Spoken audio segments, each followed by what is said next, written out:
Welcome to Exploring Monterey Bay, airing bi-weekly on KSQD 90.7, 89.7, and 89.5 FM. I'm your host, Mathilde Rand. My guest is Rich Stedman, an air control officer of the Monterey Bay Air Resources District. MBARD is a governmental agency you may not have heard of previously. It's celebrating its 50th anniversary this year. In this program, Rich Stedman will provide us with basic, sometimes surprising, and other information. Welcome, Rich. Can you hear me? I can hear you. Can you hear me? Yes, I can hear you loud and clear. Good. Great. Thank you for having me today. Absolutely. I'm glad you're here. Can you tell us a little bit about the path you took to get to MBARD? Right. Well, we'll talk more about MBARD, but just like a lot of your listeners, when I graduated school down at UCSB, I wasn't sure what I was going to do. And I ended up working for the health department. And I was basically your run-of-the-mill health inspector. We did restaurant inspections, looked at swimming pools. We inspected well water and did basic sanitation. And at that time, hazardous materials was becoming a thing. There was a lot of spills on roadways and that sort of thing. And we formed a department within the health program there to respond to hazardous materials incidents. And because of my background in biology, toxicology, pharmacology, I sort of found my way into becoming a first responder, responding to hazardous materials incidents, spills on roadways, that sort of thing. And ended up leading the program for a number of years.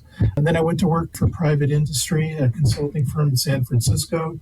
I was a senior environmental scientist and did a lot of land use and air quality planning work. And then after that, I actually went back to school and got my master's in toxicology at the University of Hawaii, came back to California, and did some more work, but then eventually found my way to Olympia, Washington, where I was working with the health department there. And I was doing what were called site assessments, evaluations of exposures of the public to hazardous materials. And I did that for a few years, and a position opened up. It was the Olympic Region Clean Air Agency. They were looking for a director, and I applied for the job. Was there for about 10 years. This position here in Monterey opened up around 2009. I was ready to come back to California after being up in the Pacific Northwest for all those years. But I was really excited to come back down to Monterey, and I've been here since 2009, and it's just been a fantastic experience. Why don't you tell us now, what is MBARD and what does it do? Right. So we're actually a 3-county agency. And we're referred to as a special district. So we're not really county, we're not city, and we're definitely not the state. We have a pretty great pedigree of legal enablement, by which I mean the Clean Air Acts of not only the feds, but the State Clean Air Act also authorizes us to do the work. We're a regulatory enforcement agency that's responsible for air monitoring, permitting, enforcement, long-range air quality planning, education, and public information, all of these relating to the air that we breathe. What are your tools that you have to assure that there is clean air? Well, as I said, we are a regulatory enforcement agency, so that means we do carry a stick, and we have a pretty big stick for violations of Clean Air Acts.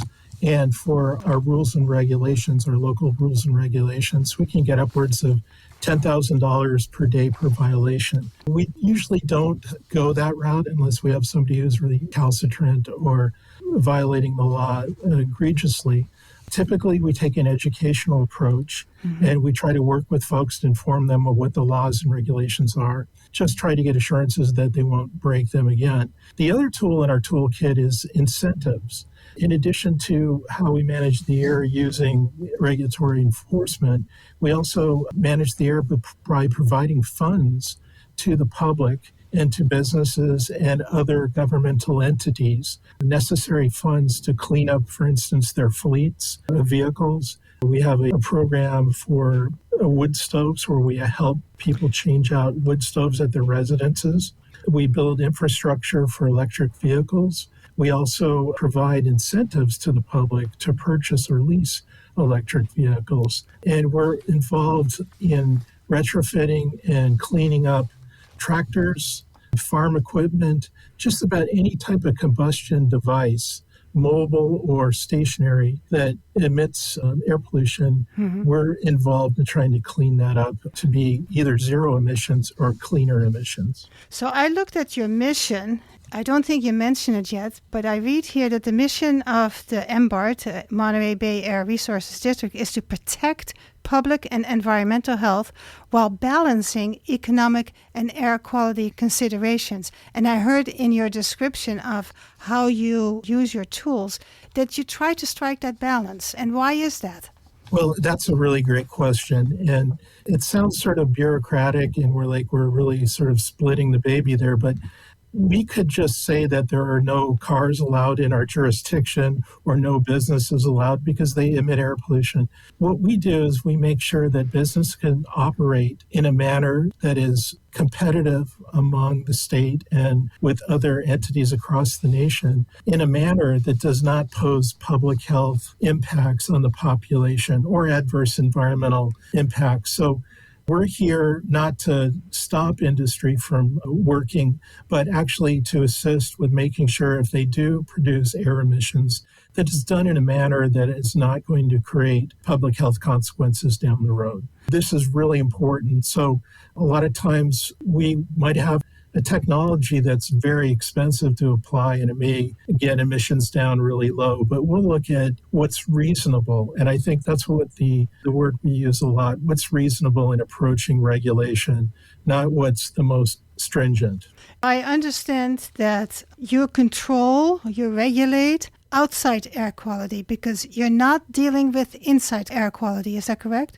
That is correct. So once something leaves your home, that's the air we're involved with. We call it ambient air. We monitor that air. As I mentioned earlier, we have a number of monitoring sites throughout our jurisdiction. And so folks like the Occupational Health Administration will regulate and set standards for occupational exposures inside for workers inside buildings. You can also use some of that ambient air information from our monitors to determine what may be going on in your home. But we don't enter people's homes. We don't monitor air quality inside people's homes. That's left up to a number of different departments, such as environmental health with the county of Monterey, San Benito, and Santa Cruz. Even though you're not dealing with the air pollution coming from residences, you already mentioned that you have the wood stove exchange as an incentive. And that seems to help, right? That does help. Oftentimes, we also address a lot of complaints from the public. And during the heating season, that's one of our number one complaints is somebody improperly burning with a wood stove, especially up in the San Lorenzo Valley area. Just one person burning wood incorrectly, such as burning wet or dirty wood and dampering down the airflow into that stove, can actually pollute an entire neighborhood well beyond the established limits for exposure. So we try to educate the public, and we don't regulate your wood stove. We don't get any money from operating it or anything like that, but we do realize it's a significant impact on air quality. So we do have a program. If you pull out your old wood-burning stove and replace it with a certified wood stove, or with a device such as an electrical appliance that is zero emission, we'll give you a certain set amount of dollars. In addition, if you're low income qualified, we'll double that amount. So typically we see awards anywhere from the $2,000 all the way up to the $5,000 or more for each wood stove replacement. That's great, especially for the people living, like you said, in San Lorenzo Valley.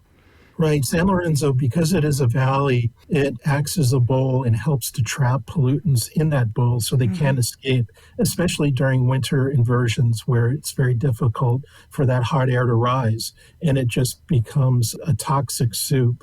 And believe me, we know about it. We're trying to do our best. It is very challenging, especially in the more rural areas where we may not have access or even know where the wood stove source may be. Right. I want to remind people that you're listening to Exploring Monterey Bay on KSQD. My name is Mathilde Rent, and my guest is Rich Stedman, Air Control Officer of MBARD, the Monterey Bay Air Resources District. We discussed a little bit about how Rich came to, after a long path of learning and working and different jobs, got to be at MBARD. And I think we're happy that you're there. You have a big background.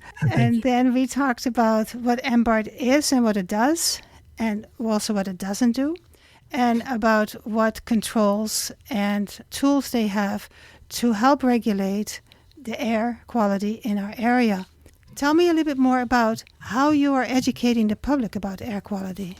We do a lot of outreach to the public. We run ads. And for instance, during the summer months when we have impaired air quality due to wildfire events, we may release what's called an air quality advisory. We work with the health officers from the various counties, and we let people know what the air quality is and what they can do to try to reduce their exposure to wood smoke or wood smoke from fires.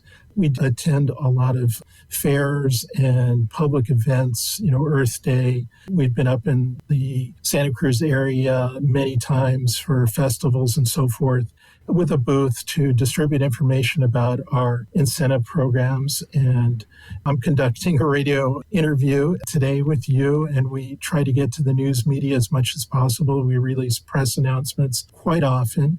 Another thing I'm really proud of is we've worked with the University of California, Santa Cruz to develop and fund a course in air pollution. Sort of two arms of that is one, let people know about who we are and what we do, which is really critical to our mission, but also helps in the workforce and development as well. So we have some students that have graduated and come to work for the agency, and that's really heartening to see that happen. So we're out there as much as we can be when we're not managing air quality and so forth. So we try to have good visibility and try to work collaboratively and well with the public. I understand that sometimes you have to use the settlements, such as related to asbestos or other things. Tell us a little bit more about that, because you educate the public about those things too, right? That's correct. And sometimes that's one of the stories we must tell. It helps hopefully dissuade folks from violating air quality standards. We've had a lot of very pronounced settlements. We work with our various DAs in our counties, and they usually provide us a lot of settlement money when we get awards for violations.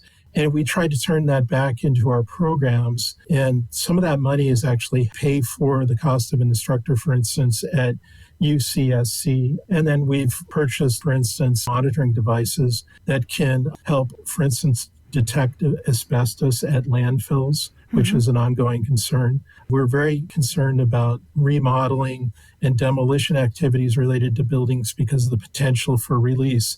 Now, that is a residential or business structure that we do regulate basically because we have a delegated authority from the EPA. EPA is too big to be regulating within our jurisdiction, so they have handed that responsibility to us. And we take it very seriously. There's no safe exposure level to asbestos. When we see pretty egregious violations, we usually work with our DA to prosecute those types of cases. Right. And so then you get money. You use some of the money for incentives. Is that what you do?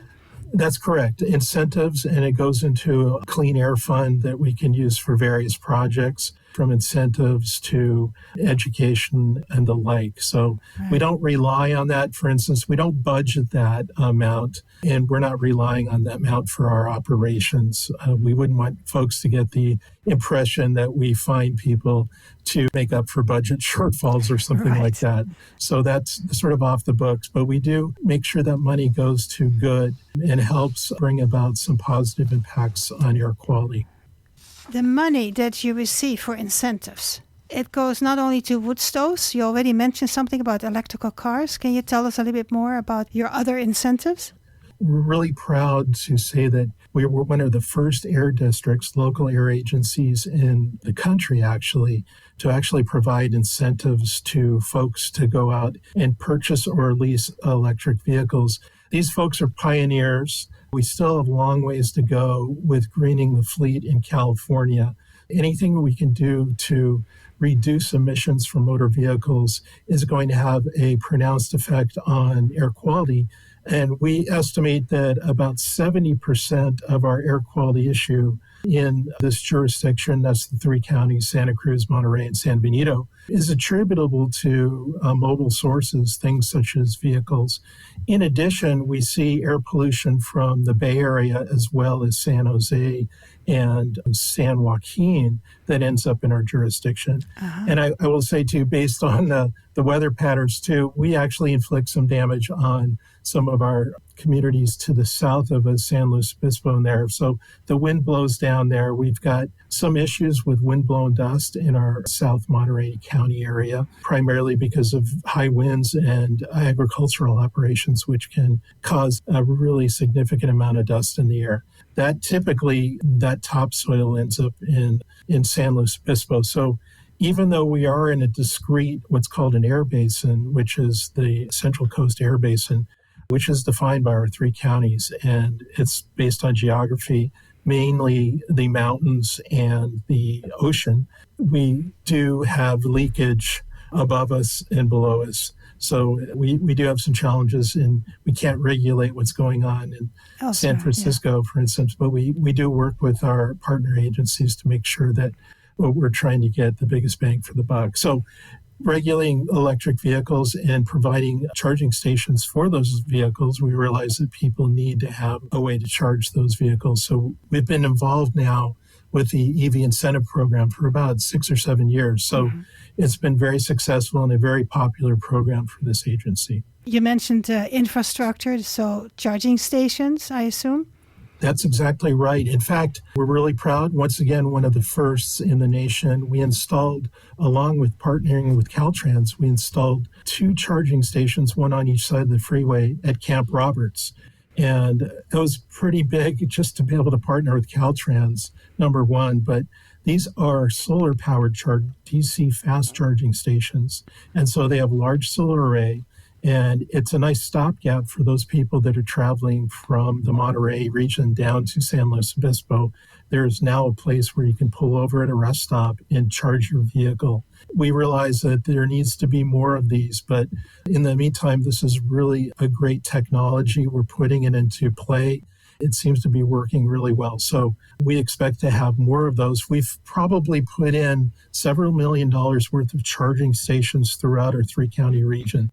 We're continuing to do that every year. We've got about between $1 million and $2 million to pay for additional EV charging stations. Excellent. What else can people do to improve our own air quality? I think people have a pretty good idea, but one thing that, as I mentioned, transportation being the lion's share of emissions, the best thing you can do is to reduce your reliance on automobiles, at least gas-fired automobiles.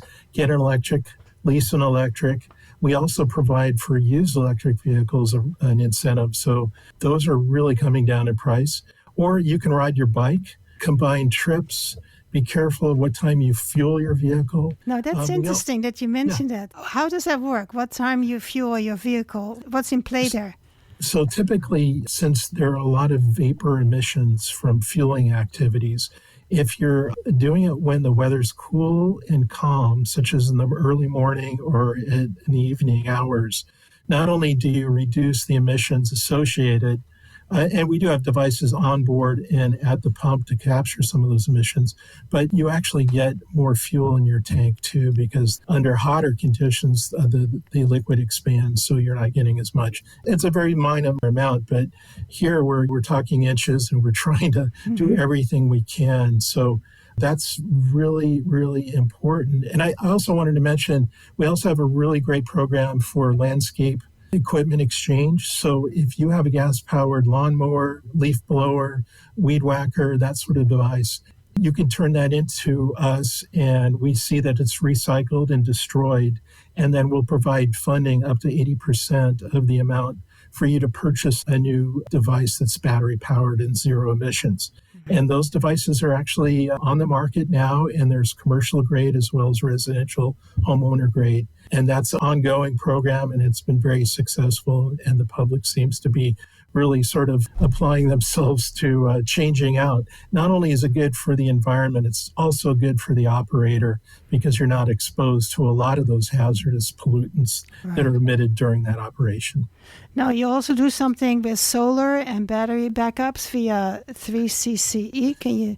The Central Coast Community Energy is another organization that is now providing electricity through PG&E to customers in actually 5 counties, so our 3 counties and also Santa Barbara and San Luis.